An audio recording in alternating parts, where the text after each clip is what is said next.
दोस्तों, आज के इस वीडियो में हम पढ़ेंगे क्लास 7 साइंस का एक topic heating effect of electric current. हमें जानते हैं कि इलेक्ट्रिक करंट एक सीधा सीधा सिंपल सा टॉपिक नहीं है, उसमें कई इफेक्ट्स भी हैं और कई टाइप्स भी हैं। सबसे पहला इफेक्ट है उसका हीटिंग इफेक्ट, सेकेंड इफेक्ट है मैग्नेटिक इफेक्ट और थर्ड इफेक्ट है केमिकल इफेक्ट। 7th क्लास में हमने हीटिंग इफेक्ट और मैग्नेटिक इफेक्ट दे रखे हैं, तो मैंने इन दोनों पर ही एक सेपरेट वीडियोस बना रखी हैं, तो आप उसे जाके भी देख सकते हैं। ठीक है, सबसे पहले हमें समझना पड़ेगा रेजिस्टेंस को। रेजिस्टेंस क्या होती है? रेजिस्टेंस मतलब एक अपोज, जो कोई चीज मूव कर रही है तो उसको अपोज करना, वो एक सिंपल वर्ड्स में हम रेजिस्टेंस कहते हैं। सबसे पहले आप जानिए, आप बहुत तेज हवाएं चल रही हैं, आप उसकी हवा के अपोजिट डायरेक्शन में अपनी साइकिल चला रहे हो। हवा इधर से आ रही है, आप इधर ही साइकिल चला रहे हो। थोड़ा मुश्किल होगा क्योंकि आपके ऊपर हवा जो होगी वो प्रेशर लगाएगी और आप थोड़ी फास्ट साइकिल नहीं चला पाओगे। अब एक तरफ है कि आप हवा की डायरेक्शन में साइकिल दौड़ा रहे हो, तो वो हमारी साइकिल बहुत फास्ट जाएगी। ठीक है, तो ये एक सिंपल एग्जाम्पल है रेजिस्टेंस का। जहाँ पे ज़्यादा फ्रिक्शन होगा वहाँ पे ज़्यादा रेजिस्टेंस होगी। तो ये जो हमने हवा वाला एग्जाम्पल बताया ना, ये कोई रेजिस्टेंस का एग्जाम्पल नहीं है, ये आपको थोड़ा समझाने के लिए दिया था मैं। ठीक है, ये तो एक प्रेशर का होता है, एयर प्रेशर का। ठीक है, अब जो मेन रेजिस्टेंस का एग्जांपल होता है मैं आपको बताऊंगा। सपोज एक बहुत ज़्यादा बुरी तरह रफ या फिर थोड़ी अजीब सी ऊबड़ खाबड़ रोड है, उस पर कार हम इतनी अच्छे से नहीं जा पाएगी, स्मूथली नहीं जा पाएगी। लेकिन अगर एक सीमेंटेड या फिर एक अच्छी सी मेटल रोड है तो वहाँ पे कार बहुत स्मूथली चलेगी। क्यों? वहाँ पे फ्रिक्शन कम लगता है। जहाँ पे फ्रिक्शन कम लगेगा वहाँ पे स्मूथली चलेगी, और जहाँ पे फ्रिक्शन बहुत ज़्यादा लगेगा वहाँ पे थोड़ा प्रॉब्लम होगी उसे चलने में, क्योंकि जो नीचे का जो ग्राउंड होता है ना, वो उस चीज़ को भी अगेंस्ट उसके अगेंस्ट भी रेजिस्टेंस लगाता है। अब हर एक मटेरियल में एक प्रॉपर्टी होती है, जो भी एक इलेक्ट्रिसिटी को जो पास होने देता है ना, उसमें एक प्रॉपर्टी तो होती ही होती है, वो रेजिस्टेंस देता है इलेक्ट्रिसिटी को। अब ये फर्क पड़ता है कि वो थोड़ी कम रेजिस्टेंस देता है, वो वाला थोड़ी ज़्यादा देता है। जैसे एक नॉर्मल वायर कम रेजिस्टेंस देगा एक नाइक्रोम वायर के सामने। नाइक्रोम वायर एक टाइप ऑफ वायर होता है जो थोड़ा ज़्यादा रेजिस्टेंस देता है। अब इस इलेक्ट्रिसिटी में रेजिस्टेंस क्या होती है? सपोज एक वायर में इलेक्ट्रिसिटी फ्लो कर रही है। अब वो वायर क्या करता है, उस इलेक्ट्रिसिटी को फ्लो होने से रोकता है, उसके अगेंस्ट प्रेशर लगाता है और इलेक्ट्रिसिटी आपस में वो दोनों भिड़ते हैं, उन दोनों का फोर्स। अब वो इलेक्ट्रिसिटी उस फोर्स को काटते हुए जाती है, लेकिन उसमें फ्रिक्शन एफर्ट लगता है। सपोज आप एक थोड़े से पाइप में हो, जो पाइप भी आपको पीछे धक्का दे रहा है, तो आपको उसमें फोर्स लगा के उसे चीर के जाना पड़ेगा, तो आप पे फोर्स लग रहा है ना। तो यही होता है इलेक्ट्रिसिटी के साथ। वो जब उस वायर में जाता है ना, तो उसमें इलेक्ट्रिसिटी में बहुत फोर्स लगता है, तो जितना ज़्यादा रेजिस्टेंस होगा ना उस मटेरियल का, उतना ही ज़्यादा वो फोर्स लगाएगा। नॉर्मल वायर थोड़ा कम फोर्स लगाएगा, नाइक्रोम वायर बहुत ज़्यादा फोर्स लगाएगा।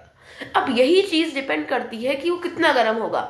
सपोज एक टंगस्टन वायर है जो बल्ब में होता है, वो बहुत ज़्यादा फोर्स लगाता है, इतनी ज़्यादा फोर्स लगाता है, इतना ज़्यादा रेजिस्टेंस हमको इलेक्ट्रिसिटी को वो देता है कि वो जो वायर होता है ना, वही ग्लो करने लग जाता है। इतनी ज़्यादा देता है, तभी तो वो लाइट प्रोड्यूस करता है, और तभी तो वो इलेक्ट्रिक बल्ब इतने ज़्यादा गर्म हो जाते हैं। अब कई वायर जैसे नाइक्रोम वायर, वो भी बहुत ज़्यादा रेजिस्टेंस देते हैं, और नाइक्रोम वायर के साथ ही हम एक एग्जाम्पल पढ़ेंगे। ठीक है, आपको क्या करना है, इसी पोजीशन में जो इस फोटो में दिख रहा होगा ना आपको, इस पोजीशन में अपने एक सेटअप बनाना है, जिसमें थर्माकोल पे 2 कीले लगा के उन कीलों को आपस में नाइक्रोम वायर से जोड़ के उसे बैटरी और स्विच से कनेक्ट कर देना है। ठीक है ना, मैं आपको रिकमेंड करता हूँ कि आप किट बाय कर लीजिए इलेक्ट्रिसिटी की, अगर आपको थोड़ा अच्छे से समझना है तो। जैसे मेरे पास भी एक है, मैंने भी खरीदी थी। तो ये हमारा सर्किट। अब आप सोचोगे हमने ये बीच में नेल्स क्यों लगा दी, नेल से तो सर्किट टूट जाएगा। लेकिन आपको ये बात बता दूँ, नेल्स एक कंडक्टर होती हैं, कई लोगों को पता भी होगा, कई लोग भूल भी गए होंगे कि ये नेल्स कंडक्टर होती हैं, और नेल्स कभी भी वायर्स को इलेक्ट्रिसिटी को जाने से रोकती नहीं है। तो ये पूरा सर्किट बन गया है। अब जो बीच में जो पतला सा वायर है ना, ये वाला, ये है नाइक्रोम वायर। अब इसमें क्या दे रखा है कि सबसे पहले मैं आपको सिंपल वर्ड में एक्सप्लेन कर देता हूँ। ऑन करके उस थोड़ी देर बाद 1-2 मिनट बाद नाइक्रोम वायर को हल्का छूना है। ज़्यादा देर तक छूगी तो आपकी उंगली जल जाएगी, तो थोड़े 3-4 सेकंड के लिए छूना है। और अब ये देखोगे कि वो जो नाइक्रोम वायर है ना, बहुत गर्म हो गया। सॉरी। अब ये एक एग्जाम्पल है कि जो नाइक्रोम वायर होता है वो हाई रेजिस्टेंस ऑफर करता है, और वो वायर हीट हो गया। अब आपको क्या लगता है, इसके कोई एडवांटेज है? हाँ, ये रेजिस्टेंस के एडवांटेज है, लेकिन इसको समझने से पहले एक चीज हमको इसको खिसका देना है। सबसे पहले ये देखना है कि ये डिपेंड क्या करता है, कि मतलब ये रेजिस्टेंस कितनी होगी। ठीक है, सॉरी मैं उसका बता दूं। अब जैसे आपको जो बल्ब की फोटो दिख रही है ना, इस बल्ब में ये बीच का वायर इतना, ये टंगस्टन होता है, ये इतना गर्म कर देता है कि वो ग्लो करने लग जाता है। ठीक है ना, ये वाला। अब ये लिखा था, amount of heat produced in a wire depends on it's material length and thickness.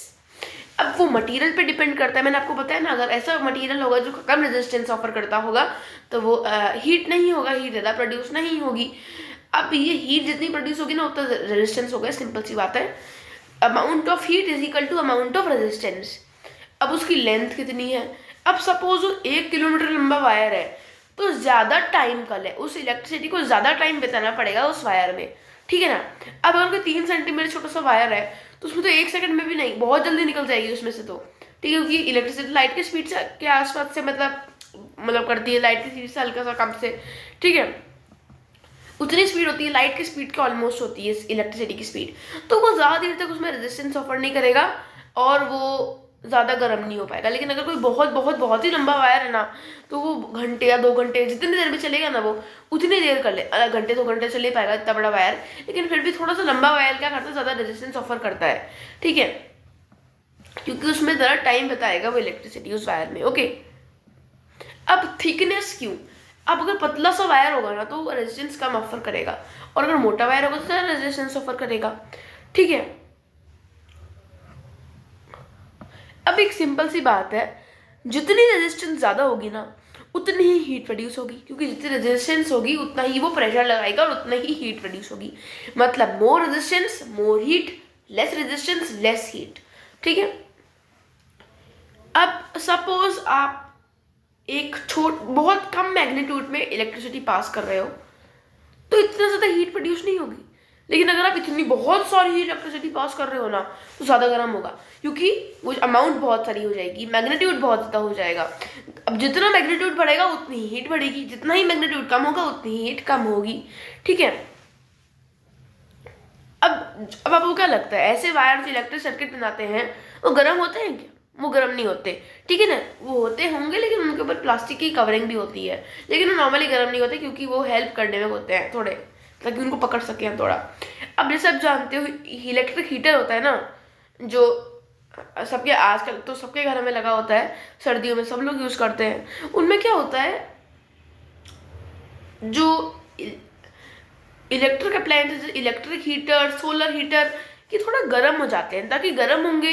जैसे सबसे अच्छा एग्जांपल प्रेस का है। हम प्रेस जानते हैं ना, आयरन, जिससे हम कपड़ों को प्रेस करते हैं, आयरन। ठीक है, कपड़ों को आयरन करते हैं ना हम, तो उसके अंदर क्या होता है, उससे कनेक्ट करते हैं प्लग को स्विच से, स्विच दबाते हैं, थोड़ी देर छोड़ देते हैं, लाल बत्ती जल जाती है, फिर उसको हम करने लग जाते हैं। तो वो क्या होता है, उसके अंदर क्या होता है कुछ, आपको देखो ये एग्जाम्पल दे रखा है, फोटो तक दे रखी है ऊपर, ये देखो इलेक्ट्रिक आयरन की। ये जो आपको ये दिख रहा है ना, ये चीज़, ये क्या है, ये कुछ ऐसे मटेरियल है जो बहुत जल्दी और यहाँ बहुत ज़्यादा रेजिस्टेंस ऑफर करता है और उतना ही गर्म हो जाता है। और ये चीज़ दिख रही है ना, ये चीज़, ये से वायर से कनेक्ट करती है। ठीक है, अब वो जो मटेरियल है जो मैंने आपको बताया ना, ये वाला, ये बहुत ज़्यादा हीट कर देता है प्रेस को। अब जैसे ही हम इसे कपड़ों पर टच करते हैं तो फिर फटक वो बिल्कुल प्लेन हो जाते हैं उसके जो भी है ना। तो ये हीट की वजह से हमारे hot plates, iron, geyser, electric kettles, hair dryer और इमर्जन हीटर्स, आप सब जानते, सबके घरों में होते ही हैं मोस्ट। इनमें से हेयर ड्रायर होता है, केटल्स होती हैं, गीजर्स होते हैं, आयरन होता है, प्लेट्स होते हैं। हॉट प्लेट्स सबके घर में नहीं होती वैसे तो, और हीटर्स तो होते ही हैं सबके घर में आजकल। अब जो हम नॉर्मली यूज करते हैं ना,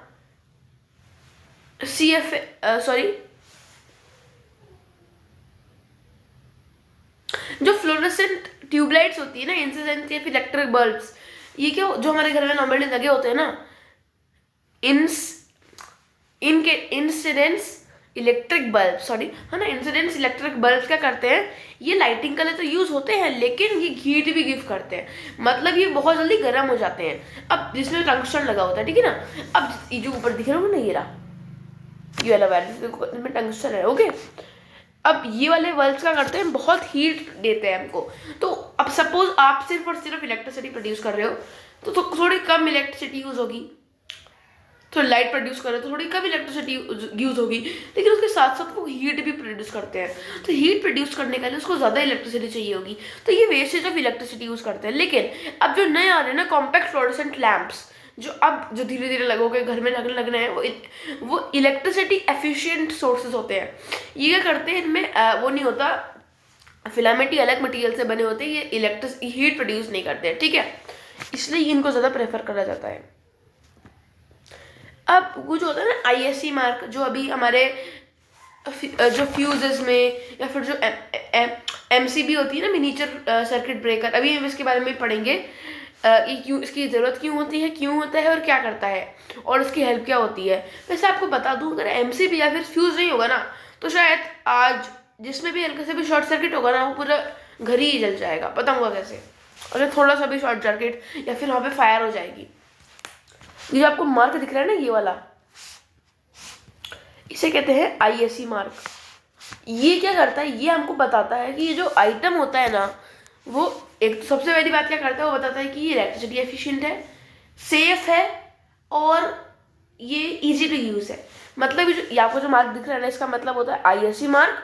ये बताता है कि वो इलेक्ट्रिसिटी एफिशिएंट है, ये इलेक्ट्रिक चीज़ों में होता है, इलेक्ट्रिसिटी एफिशिएंट है और ये सेफ टू यूज़ है और इजीली हैंडलेबल है। तो जिन जिन जिन आइटम्स पे ये ICSE मार्क होता है, वो वाले आइटम्स हमको ज़रूर खरीदने चाहिए। ऐसे आप सपोज कोई फ्यूज़ खरीदने गए या फिर कोई MCB खरीदने गए, अब वहाँ पे अगर आपको कोई मार्क नहीं दिखा तो आप उसे मत लीजिए, क्योंकि वो हो सकता है कि थोड़ी एश्योरेंस ना मिली हो उसमें, लेकिन जिसमें ISC मार्क होगा उसमें एश्योरेंस होगी, कन्फर्म होगा कि वो इलेक्ट्रिसिटी एफिशिएंट है, ईजी टू यूज़ है और सेफ है, ठीक है। आपको बता दूं, जो इनमें जो फ्लोरेसेंट ट्यूब्स होती है ना और या फिर CFCL, उनमें मरकरी पेपर होता है, इसलिए उनको डिस्पोज करना बहुत इजीली होता है, और एक बार खराब हो गया उसे खेलना नहीं चाहिए। इससे कई बच्चे सोचते हैं कि भाई बल्ब खराब हो गया इससे खेलते हैं, तो इसे खेलना नहीं चाहिए क्योंकि उनमें मरकरी पेपर्स भी होते हैं, तो हमारे टॉक्सिक हो सकते हैं और हमारे लंग्स को भी डैमेज कर सकते हैं। अब मैं आपको बता दूँ, सिंपल सी बात है, कभी कभी क्या होता है, बहुत सारा लार्ज करंट पास हो जाता है। अब क्यों होता है बता देता हूँ मैं आपको। मोस्ट ऑफ द सिंपली 2 कारण होते हैं इसके।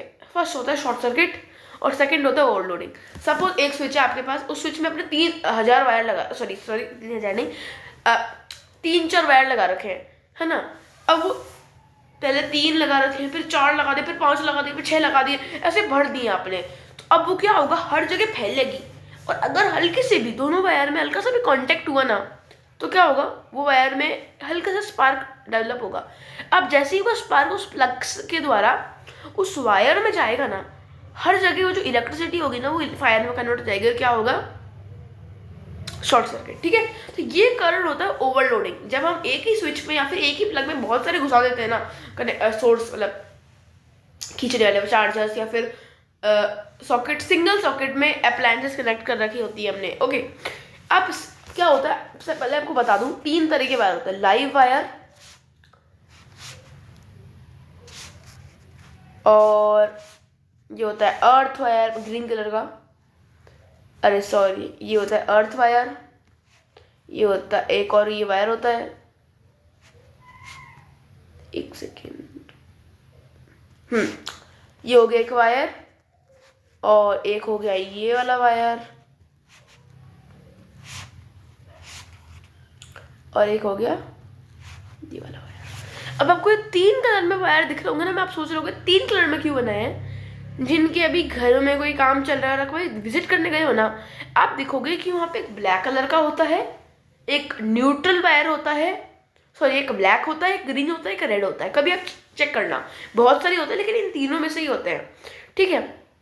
जो लाइव वायर होता है ना, सॉरी जो अर्थ वायर होता है ना, अर्थ से पता चलता है ग्रीन, न्यूट्रल वायर होता है ब्लैक, और लाइव वायर होता है रेड, ठीक है।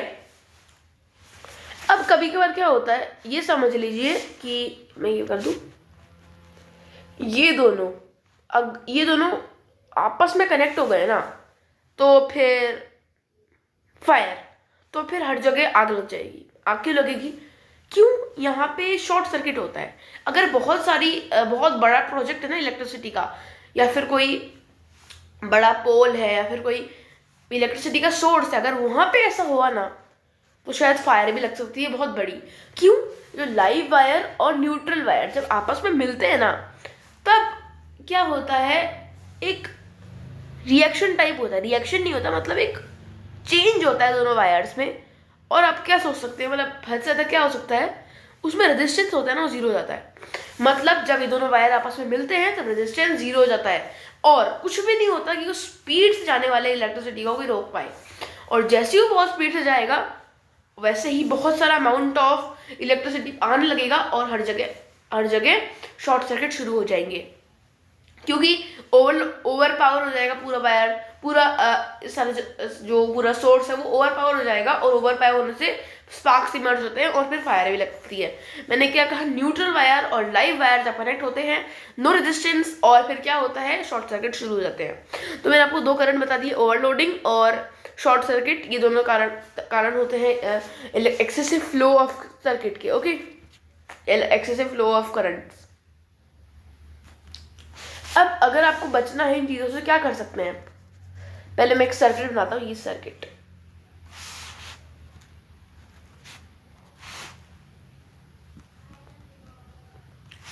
ये बैटरी है। मैं भी थोड़ा मतलब इतना अच्छे से नहीं बना पा रहा, लेकिन फिर भी पता थोड़ा समझ आ जाएगा आपको। ये एक बैटरी है रेड कलर की, और ये ब्लैक कलर का स्विच है। ठीक है, अब आप देखेंगे कि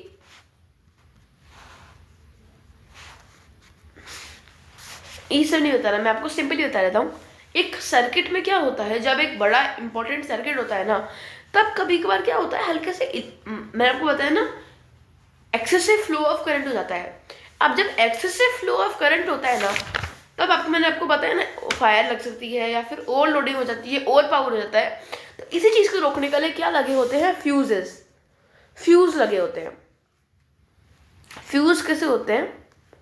जैसे ये एक सर्किट है, तो इस सर्किट के बीच में है ना एक थोड़ा सा ऐसा वायर लगा होता है जिसका मेल्टिंग पॉइंट छोटा होता है, इसका मेल्टिंग पॉइंट कम होता है, क्योंकि वायर का मेल्टिंग पॉइंट इतना बहुत हाई होता है। और जब बहुत ज़्यादा ही इलेक्ट्रिसिटी पास होगी ना, तब जाके वो थोड़ा मेल्ट होना शुरू होगा। लेकिन बीच में हम कई बार क्या कर देते हैं, थोड़ा ऐसा वायर लगा देते हैं जिसका मेल्टिंग पॉइंट कम होता है। अब जैसे ही कोई ज़्यादा अमाउंट ऑफ इलेक्ट्रिसिटी पास होती है ना, तो ये क्या होता है, ये हो जाएगा मेल्ट। अब जैसी high amount of electricity pass हुई तो वो पिघल जाएगा अंदर का, और सर्किट टूट जाएगा। सर्किट टूटते ही वो आग लगने से, या फिर ओवर पावर होने से, या फिर इलेक्ट्रिसिटी पास होने से रुक जाएगा।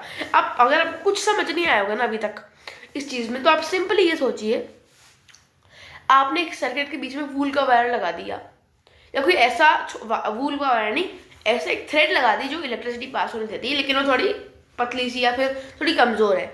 अब जैसे पास करोगे, थोड़ी देर बाद देखोगे आप वो पिघल जाएगी या टूट जाएगी। तो ये क्यों होता है? उसके लिए मतलब उस छोटे से थ्रेड कल है, वो जो पास हो रहा था ना करंट, वो ज़्यादा था, इसलिए वो पिघल गया। लेकिन जो अभी फ्यूज यूज होते हैं ना, फ्यूजेस जो मैंने बताया, ये जो काला रंग का जो भी था ना, ये बीच में, इनका एक फिक्स्ड मेल्टिंग पॉइंट होता है कि ये चीज़ इसी टाइम पे ये मतलब टूटेगी। अब अगर इससे ज़्यादा, ये सेफ्टी बिल्कुल सेफ पॉइंट है, अगर इस सेफ पॉइंट से ज़्यादा इलेक्ट्रिसिटी बढ़ती है ना, तो ये फ्यूज़ पिघल जाएगा। तो ये फ़ायदा होता है फ्यूजेस का, लेकिन हर एक बार हमको फ्यूज़ चेंज करना पड़ता है, इसीलिए होते हैं MCB, मिनिएचर सर्किट ब्रेकर।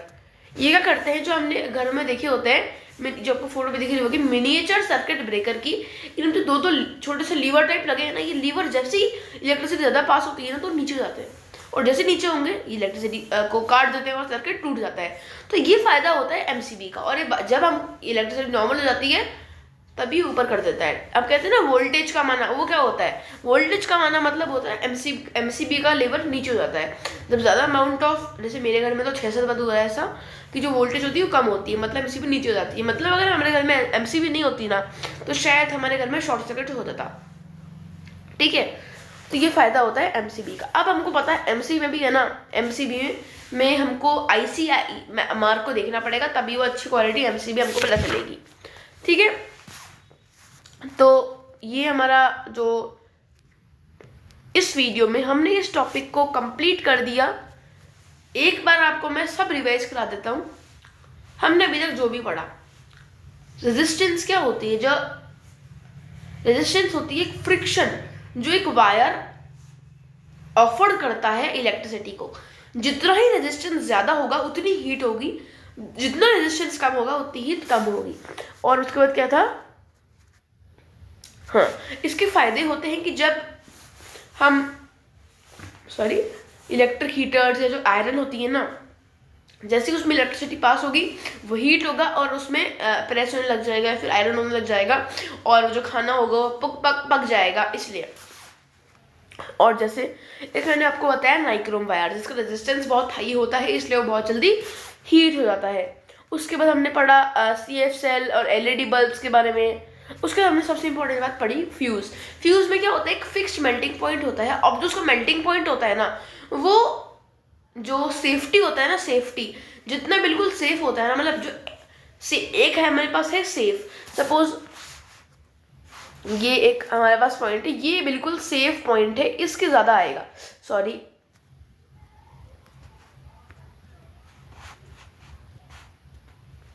ये जो ब्लैक लाइन दिख रही है ना, ये क्या है, एक ऐसा पॉइंट है जो बिल्कुल सेफ है। अगर इससे ज़्यादा हुआ इलेक्ट्रिसिटी का फ्लो तो क्या होगा, शॉर्ट सर्किट हो जाएगा।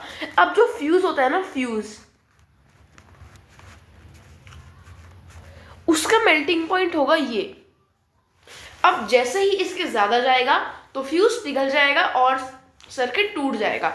अब जैसे ही वो जाएगा ना उससे ज़्यादा, तो क्या होगा पता है, ऐसे, और फिर वो पूरा टूट जाएगा। अगर आपको फिर भी समझ नहीं आया तो मैं आपको बताता हूँ।